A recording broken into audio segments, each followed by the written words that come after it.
Fast X. This is the full spoiler review. I have a review up on my blog, soundedbettermyhead.com.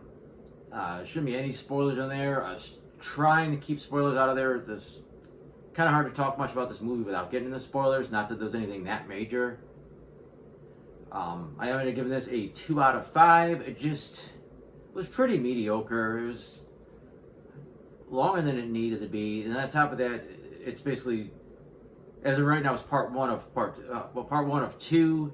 There's a rumor that they might try to stretch it out to a third movie, but I think that hurt it. Kind of know in the back of my head that I think this was supposed to be not a complete ending to this film, and it was basically a flat-out cliffhanger. I said this franchise it's been going on too long. This is the 10th film.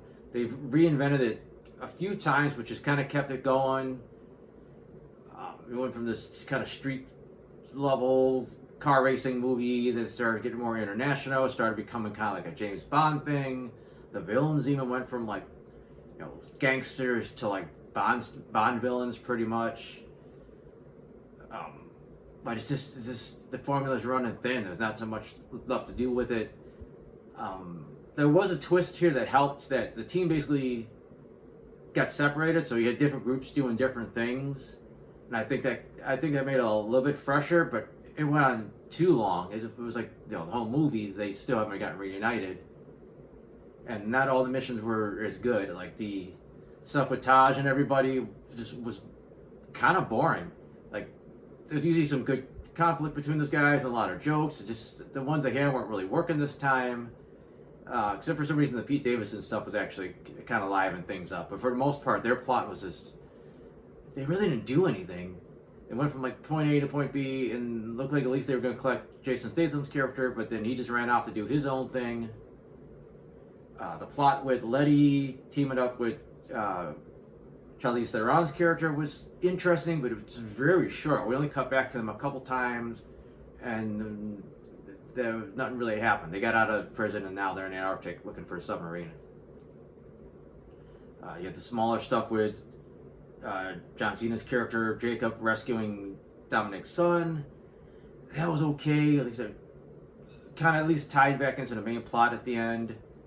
It's weird seeing Cena went from this kind of hard-ass character in the last movie to more traditional John Cena, where he's cracking jokes and being goofy.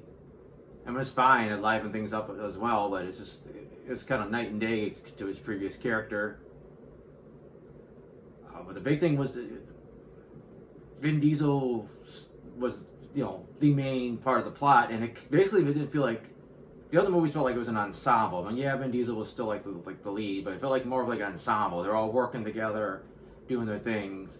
And this time it felt like it was a Vin Diesel movie, and there was some other characters that were helping him out in the background.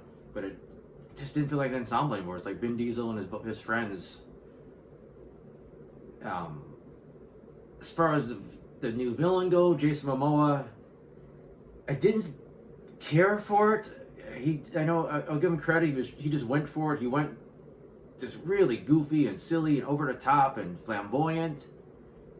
It definitely was interesting. When he was on screen, it was interesting. It was hard to take your eyes off what was going on. But I just still don't think it really worked. Not for his character. I think there could have been a better way to do it. But at least he did liven up the movie, and he was an interesting villain. So, I think that worked. Again, you got to defy believability with his plan, like this, all this stuff. Like, oh, I'm going to do this, this, and this, and it's going to line up. This is going to perfectly here.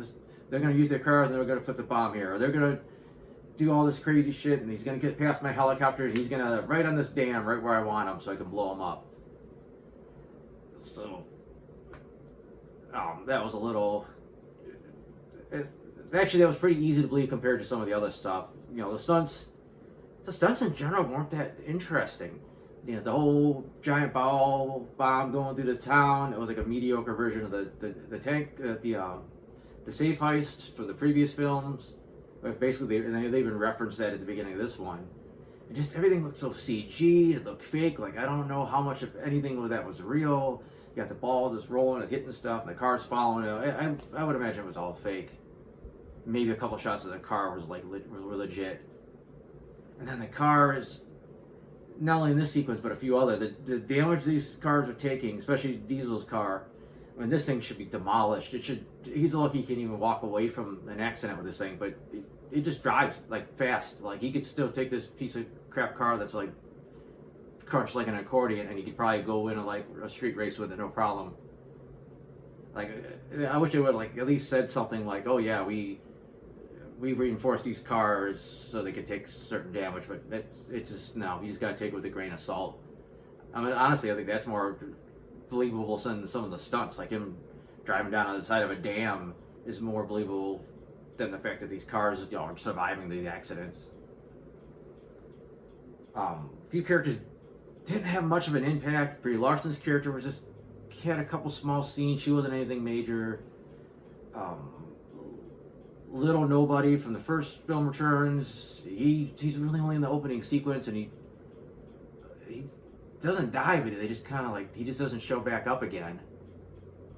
And then they kind of kill off Jacob in this film, Cena's character, which just didn't really have any didn't hit like it was supposed to. Because brother sacrificed himself. Everybody loves the brother now, but just didn't feel anything.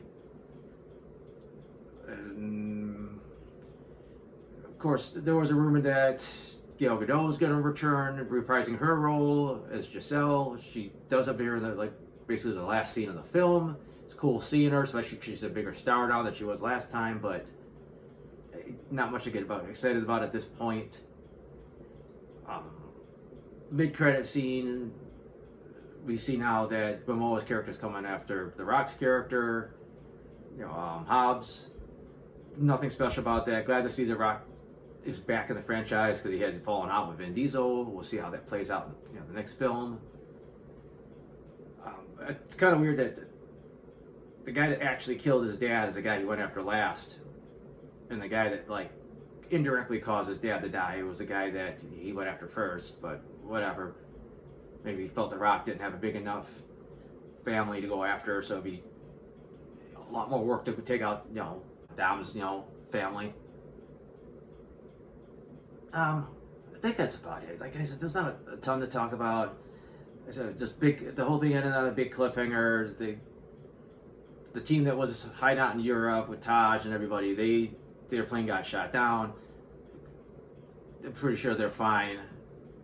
I'm sure we'll see in the next film that they're all right. We've seen that Letty and her crew they had the submarine, so I'm assuming they're going to make their way back into it.